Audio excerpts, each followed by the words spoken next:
জামাতের মতো বিএনপিরও নিবন্ধন বাতিল করতে হবে যাতে তারা এদেশে রাজনীতি করতে না পারে। আমরা বিএনপি রাজনীতি বাংলার মাটিতে নিষিদ্ধ দাবি করছি। বিএনপি জামাতের বাংলাদেশে রাজনীতি করার অধিকার নাই। এটা আজকে যুবলীগের দাবি, কিন্তু আমরা মনে করি সারা বাংলাদেশের যুব সমাজ, ছাত্র সমাজের একই দাবি। জিয়াউর রহমানের বিচার না হলে আমাদের প্রকৃতপক্ষে বাংলাদেশ কলঙ্কমুক্ত হবে না। এই দাবিগুলি আসছে, আমার মনে হয় এগুলি সবই যৌক্তিক দাবি। আমরা এগুলি পরীক্ষা নিরীক্ষা করি, আমরা ব্যবস্থা। এই দণ্ডপ্রাপ্ত আসামি তারেক রহমানকে বাংলাদেশে ফিরিয়ে এনে যে রায় হয়েছে বাংলার মাটিতে, সেই রায় কার্যকর করার দাবি নিয়ে আমরা এখানে এসেছি। একই সাথে যে সংগঠনটির জমনি সন্ত্রাসের মধ্য দিয়ে, বন্দুকের নলের মধ্য দিয়ে, যে সংগঠনটির প্রত্যেকটি পদক্ষেপই দেশ বিরোধী, মানব বিরোধী, যে সংগঠনটির কাজের সন্ত্রাসী কর্মকাণ্ড করা, দেশকে ধ্বংস করে দেওয়া, যে সংগঠনটির যুদ্ধ অপরাধীদেরকে সাথে নিয়ে এই বাংলাদেশের মুক্তিযুদ্ধের চেতনাকে তারা লুণ্ঠিত করেছিলেন, লাল সবুজের পতাকা তুলে দিয়েছিলেন সেই পরাজিত শক্তি নিজামী এবং মুজাহিদের গাড়িতে। সংগত কারণে বাংলার মানুষ মনে করে এই বিএনপি জামাত যতদিন বাংলার মাটিতে রাজনীতিতে থাকবে, ততদিন বাংলাদেশের অগ্রগতিকে দাবি রাখার ষড়যন্ত্র চলতে থাকবে।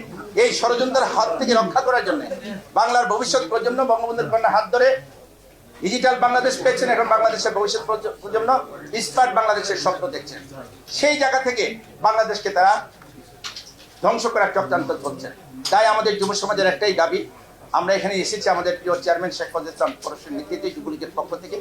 এটা আজকে যুবলীগের দাবি, কিন্তু আমরা মনে করি সারা বাংলাদেশের যুব সমাজ, ছাত্র সমাজের একই দাবি যে বিএনপি একটি সন্ত্রাসী জঙ্গি সংগঠন, যাকে কানাডা ফেডারেল আদালতও 5 বার একই কথা বলেছেন, বাংলাদেশে একটি জঙ্গি সংগঠন আছে, সন্ত্রাসী সংগঠন, সেটা হলো বিএনপি।